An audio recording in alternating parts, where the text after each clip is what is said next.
مفتی محمد آفاق صاحب دامت برکاتہم العالیہ،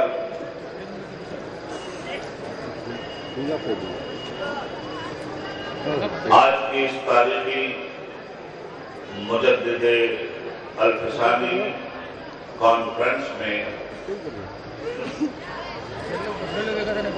ملک اور بیرون ملک سے آئے ہوئے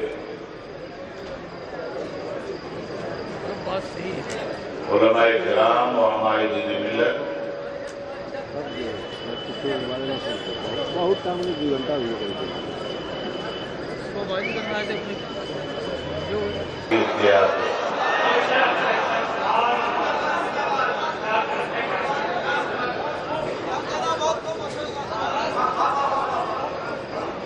گردن نہ جھکی کس کی جہانگیر کے آگے، جس کے نفس کرم سے ہے کرب یہ احرار۔ ہند میں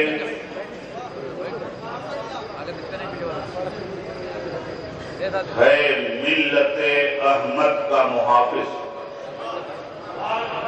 ہلکی سی ترمیم کر کے پڑھ رہا ہوں۔ وہ ہند میں ہے ملت احمد کا محافظ، اللہ نے پرورق کیا جس کو خبردار۔ اب آپ قابل مبارکباد ہیں، اور ایسی عظیم الشان کانفرنس میں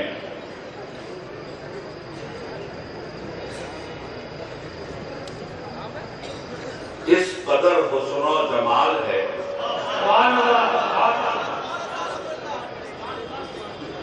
رانائی ہے، زیبائی ہے،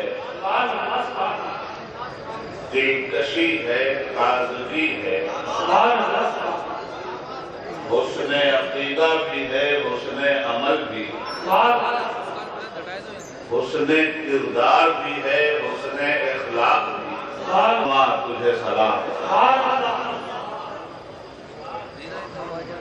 ملت پیدا کے غمخوار تجھے سلام،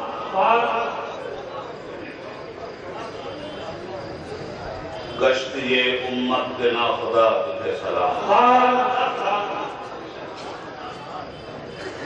ظلمت شب میں نوید سحر دینے والے تجھے سلام،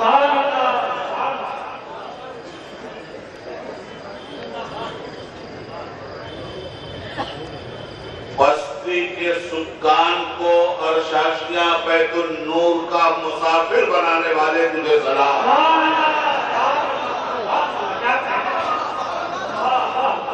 اور غریباں تک پہنچانے والے تجھے سلام، انسانیت کو صالحیت کا جامہ پہنانے والے تجھے سلام۔ عظمت عطا کرنے والے تجھے سلام، دین محمدی سے مشام جاں کو معطر کرنے والے رسول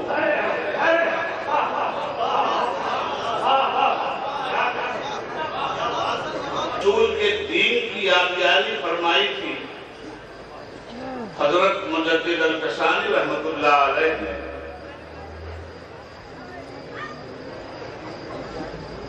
اس نبی باکمال کی مقدس بارگاہ میں ہم سب سے پہلے درود و سلام کا نذرانہ عقیدت پیش کریں گے، بات بعد میں ہوگی۔ صلی اللہ علیہ وسلم صلی اللہ علیہ وسلم صلاۃ و سلام علیک یا رسول اللہ۔ لوگ ترکی کی سرزمین سے حاضر ہوئے،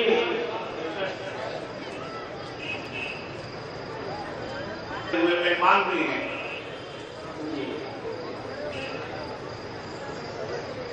اور دوسرے مقامات سے آئے ہوئے صاحبان واجب الاحترام بھی ہیں۔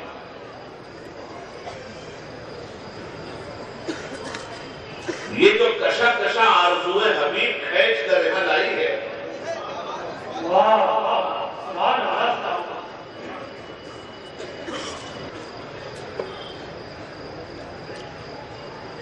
کہ اجمیر کی درگاہ معلیٰ تری جاگیر، اجمیر کی درگاہ معلیٰ تری جاگیر ذرات میں کریر کے پنہاں تیری تصویر، اور سرہند کی مٹی میں نہاں تاج شہیداں بھارت کے مسلمان، بھارت کے مسلمان۔ سبجیکٹ پہ تقریر کرنا بہت آسان کام ہے، مگر کسی شخصیت پر گفتگو کرنا بہت مشکل کام ہے۔ واہیات و خرافات کے منہ پہ کالی کھاتی ہے، مگر شخصیات کو جب سبجیکٹ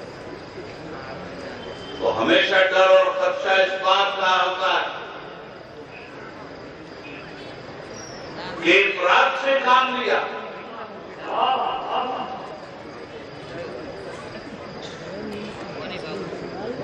تو صداقت سے منہ پہ تھپڑ پڑا، تفریق سے کام لیا تو دیانت کے منہ پہ تھپڑ پڑا۔ اور دنیا میں جب بھی شخصیات پر لوگ بولتے ہیں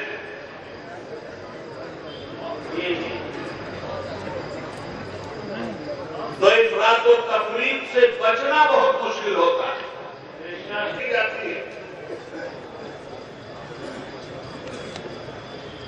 تفریقی ذہن ہو تو انسان گستاخی سے نہیں بچتا، اور افراطی ذہن ہو تو خدا پرستی کے بجائے شخصیت پرستی میں مبتلا ہو جاتا ہے۔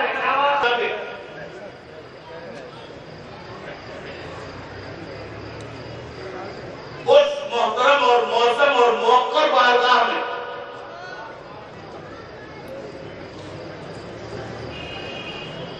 زبان کھولنے کی سعادتیں حاصل کر رہے ہیں،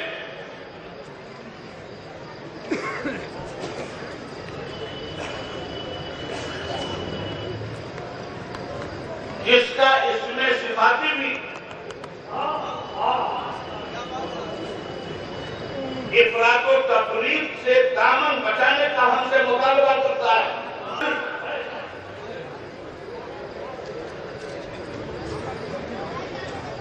مردہ سنتوں کو زندہ کرنے والے مجاہد کا نام ہے، جانے کا نام ہے۔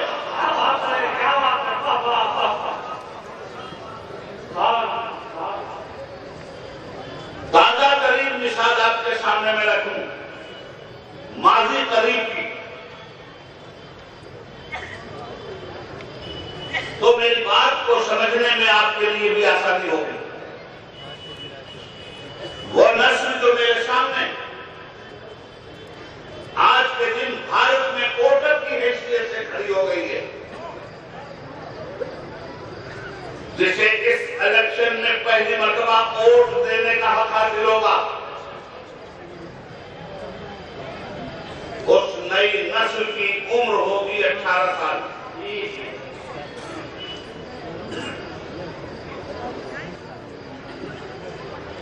اسلام کی ایک نسل جو 1984 میں سپریم کورٹ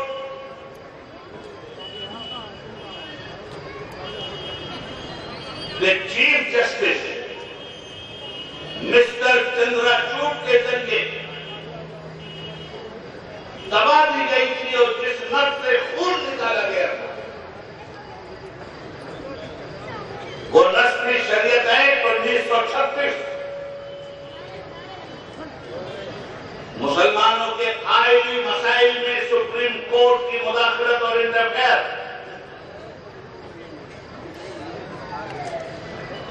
جمہوری ملک ہے ہمارا، قلم چلانے کی بھی آزادی ہے اور زبان چلانے کی بھی. آپ اپنی زبان سے تعمیری تنقید کرنے کے حقدار ہیں اور اپنے قلم سے بھی تعمیری تنقید کے حقدار ہیں. ملک کا سیکولر قانون اس کی آپ کو اجازت دیتا ہے، مگر اس سیکولر ملک میں مودی جیسا موزی بن کر انسانیت کا قطرے عام کر کے آتنکوادی گورنمنٹ بنانے کی اجازت بہرحال یہ ملک نہیں دے سکتا، اس ملک کا قانون نہیں دے سکتا. اسی بھارت کی دھرتی پر ایک مغل شہنشاہ حکومت کر رہا تھا، نام اس کا جلال الدین محمد اکبر تھا. اور اس بات کو نوٹ کریں آپ حضرات کہ ہندوستان میں آج کے دن سیکولر رہنماؤں کا سب سے بڑا آئیڈیل اگر کوئی ہے تو اکبر ہے. خاص طور پہ جملے کو نوٹ کیجیے گا، اس ملک کی سیکولر آئیڈیالوجی کا کوئی آدمی اگر آئیڈیل کی حیثیت سے اس ملک کے لیڈروں کے لیے پسندیدہ ہے تو اس کا نام ہے جلال الدین محمد اکبر. جس طرح اورنگزیب کا نام سن کر ماتھے پہ بل آتا ہے لوگوں کے، ویسے ہی اکبر جیسے اکبر کا نام سن کر باتیں کھل جاتی ہیں، لبوں پر روٹھا ہوا تبسم واپس آ جاتا ہے. میں بہت ہی گہری باتیں آپ سے کر رہا ہوں. یہ قدم اٹھے نماز فجر پڑھنے کے لیے تو یہ عمل کا نعرہ تمہیں زندگی دے گا. میں اس میں کون سی بڑی بات ہے؟ نہیں چھوڑیں گے غوث کا دامن، نہیں چھوڑیں گے پڑھنا کب؟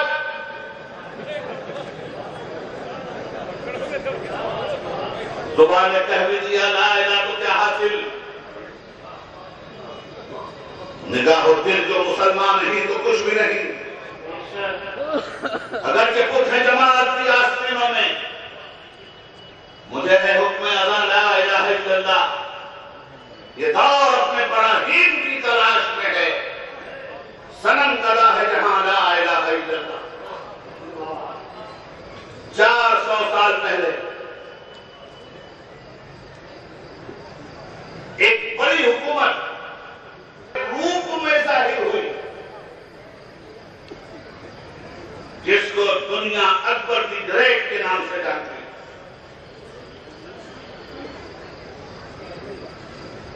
ہمارے ملک میں لودھیوں کی حکومت تھی اور لودھی خاندان کا آخری تاجدار ابراہیم خان لودھی کا، اس پہ اٹیک بابر نے کیا اور بابر نے پانی پت کرنال کے میدان میں اپنے ہاتھوں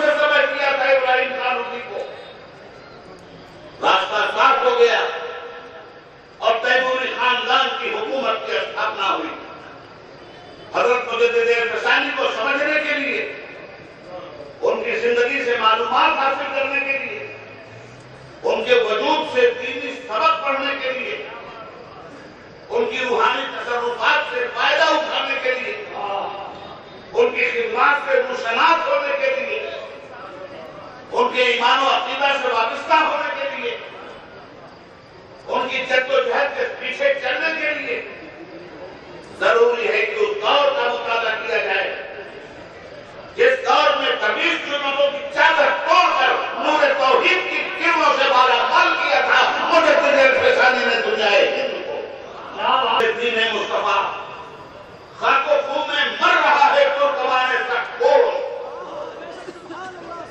اپنی تاریخ کو پہچانو۔ جس زمانے میں مولوی ملا تمہارے ایمان کا سودا کر رہے تھے، جس زمانے میں پیر فقیر تمہارے ایمان کا سودا کر رہے تھے، جس زمانے میں مفسر قرآن مترجم قرآن تمہارے ایمان کا سودا کر رہے تھے،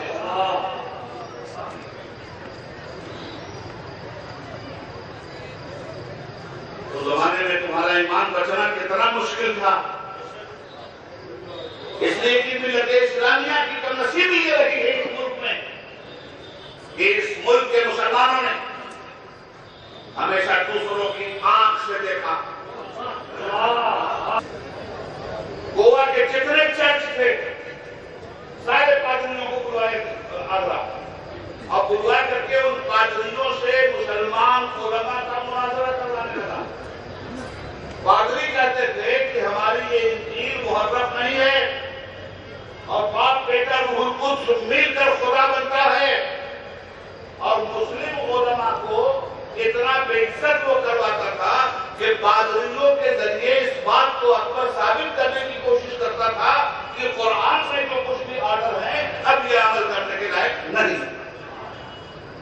نتیجے میں اس کی اپنی کتاب میں آیا، قرآن میں ہے سور کا گوشت حرام، اکبر کے دین الہی میں سور کا گوشت حلال، اسلام میں شراب حرام، اکبر کے دین الہی میں شراب حلال، مقولہ ہے ناسو علی دین ملوکہی، لوگ اپنے بادشاہ کے دین پہ ہوتے ہیں۔ میں نے پھر کہا ایک بات ذہن رکھنا، وہ ذاتی بادشاہت تھی، خاندانی بادشاہت تھی۔ یہ جو بھکاریوں کی 5 سال کی بادشاہت ہوتی ہے، اس 5 سال کی بھکاریوں کی بادشاہت میں مسلمان ان کا اتنا بڑا خاندانی غلام بن چکا ہے کہ اپنی داڑھی بیچنے جاتا ہے، اپنی عبا بیچنے جاتا ہے، اپنی قبا بیچنے جاتا ہے، اور جا کر وہاں وہ غیر اسلامی حرکت کرتا ہے کہ علماء الحقیر، اور جن لوگوں کو ووٹ لینا ہے وہ تو آرتی بھی کر رہے ہیں، وہ تو بھومی پوجن بھی کر رہے ہیں، اور پسند خدا کی آج مجھے رات رکھے لکھنؤ میں ایئرپورٹ سے اترنے کے بعد جب میں چلا تو یہ مسلمان مورتی بیچ رہا تھا۔ کیا بات کہی تھی علامہ اقبال نے، جن کو آتا نہیں دنیا میں کوئی فن تم ہو، بیچ کھاتے ہیں جو اسلاف کا مدفن تم ہو، کونے کو نام جو قبروں کی تجارت کر کے کیا نہ بیچو گے جو مل جائے سنم پتھر کے، آج بیچ رہا ہے۔ آپ کو بتاؤ ان شخصیتوں نے تو اپنی جان دے کے ہمارے دین کو بچایا۔ اکبر کے زمانے میں طاقت کے ذریعے اسلام مٹایا جاتا تھا۔ کون کھڑا ہوا اکبر کو للکارنے کے لیے؟ اسی ذات کا نام ہے مجدد الفسانی۔ کون کھڑا ہوا ہمارا دین بچانے کے لیے؟ اسی شخصیت کو کہتے ہیں شیخ احمد سرہندی۔